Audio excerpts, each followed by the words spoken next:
Good morning students. मैं doctor Chanda Kiswani, associate professor political science, SPC government college Ajmer. आज हम चर्चा करेंगे ब्रिटिश कार्यपालिका की, जिसमें हम चर्चा करेंगे सम्राट और राजमुकुट, किंग एंड क्राउन।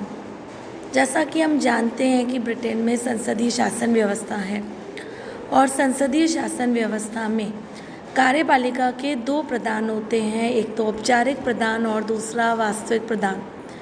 देश की वास्तविक शासन सत्ता कार्यपालिका के वास्तविक प्रधान के हाथ में होती है। और वास्तविक प्रधान कौन होता है? प्रधानमंत्री और उसकी कैबिनेट। किंतु वास्तविक प्रधान राज्य का अध्यक्ष नहीं होता। इसके विपरीत राज्य का अध्यक्ष केवल नाम मात्र का होता है और उसके हाथ में कोई वास्तविक शक्ति नहीं होती।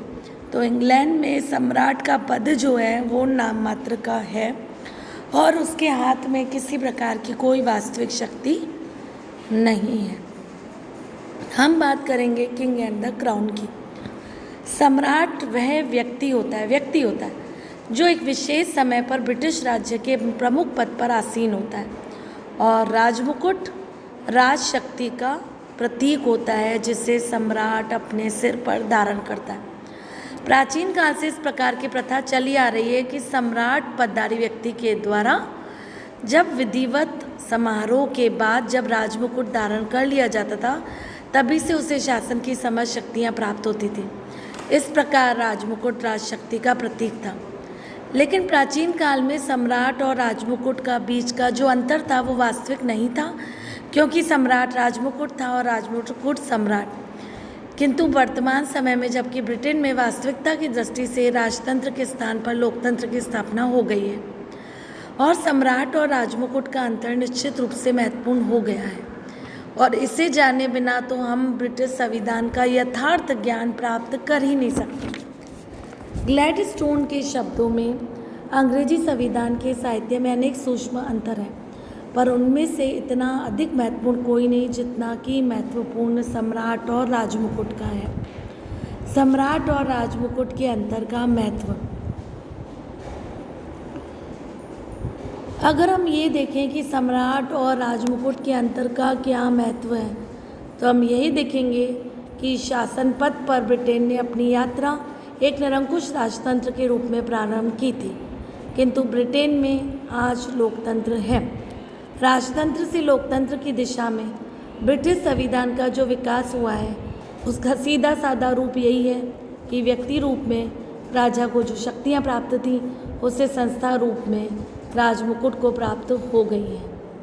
इस प्रकार राजा और राजमुकुट का अंतर जान लेने के आधार पर ब्रिटिश संविधान का समस्त विकास समझा जा सकता है।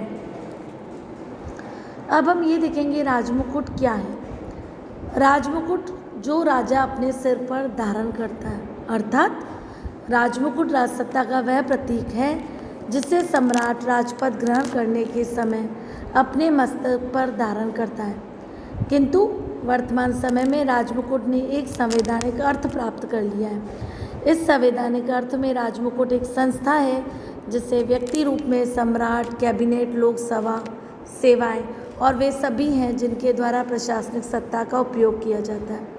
प्रोफेसर मुनरो ने कहा है, एक कृत्रिम या विधि व्यक्ति कहा है राजमुकुट को, जो न कभी शरीर धारण करता है और न कभी मरता है। अब हम इन दोनों के मध्य अंतर की चर्चा करेंगे। सम्राट एक व्यक्ति, राजमुकुट एक संस्था। सम्राट एक व्यक्ति होता है जो एक विशेष समय पर राजपद पर आसीन होता है। इसके विपरीत राजमुकुट एक संस्था है। ये शासन सत्ता का प्रतीक है जिसे विधायी, प्रशासनिक और न्यायिक तीनों ही प्रकार की शक्तियाँ प्राप्त हैं।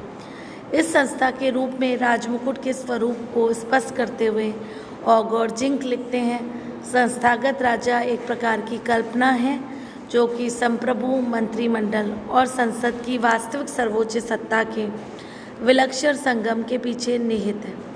इस सत्ता के इसी कुछ दुर्बुद्ध समीक्षण को राजमुकुट कहते हैं। दूसरा, सम्राट अस्थायी है लेकिन राजमुकुट स्थायी है। सम्राट व्यक्ति होने के नाते जन्म लेता है और मरता है, लेकिन मानव होने के नाते उसे मानव जीवन की समस्त क्रियाएं लगी हुई हैं और उसे सिंहासन से हटाया भी जा सकता है और वह स्वयं सिंहासन को भी त्याग सकता है। इसके विपरीत राजमुकुट एक संस्था है जो न कभी जन्म लेती है और न कभी उसकी मृत्यु होती है। ब्रिटिश कानून के प्रसिद्ध व्याख्याता ब्लैकस्टोन ने कहा है, हेनरी, एडवर्ड और जॉर्ज की मृत्यु हो सकती है लेकिन सम्राट सदैव जीवित रहता है। और इंग्लैंड में ये लोकोक्ति भी प्रसिद्ध है कि सम्राट मृत हो, सम्राट चिरंजीवी हो। तीसरा अंतर है सम्राट व्यक्तिगत है, राजमुकुट सामूहिक। सम्राट और राजमुकुट में एक अन्य अंतर है उसका व्यक्तिगत और उसका सामूहिक रूप। राजमुकुट का रूप सामूहिक होता है और इसकी शक्ति का प्रयोग करने वाले समूह में संसद, मंत्रिमंडल और लोक सेवा के सदस्य सम्मिलित हैं। ब्रैड और फिलिप्स ने राजमुकुट के सामूहिक स्वरूप को स्पष्ट करते हुए कहा है, राजमुकुट शब्द से शासन की संपूर्ण शक्ति के योग का बोध होता है और वह कार्यपालिका का पर्यायवाची है। राजमुकुट की कुछ शक्तियों के प्रयोग में राजा के व्यक्तिगत विवेक से काम लेने के लिए कहा जा सकता है।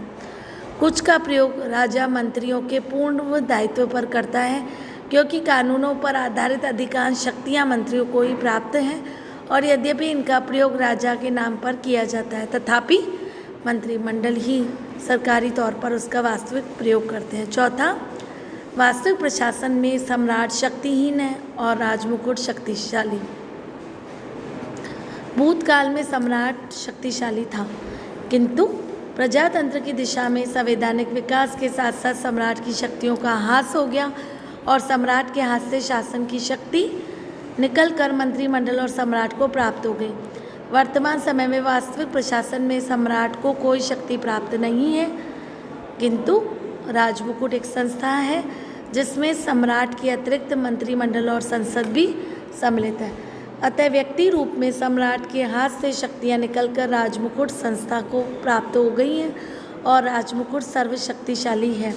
ब्रिटेन में प्रचलित कहावत है, जैसे जैसे प्रजातंत्र का विकास होता है राजमुकुट की शक्ति में वृद्धि हो जाती है। आज हम इतना ही करेंगे। कल हम चर्चा करेंगे राजमुकुट की शक्तियों पर। धन्यवाद।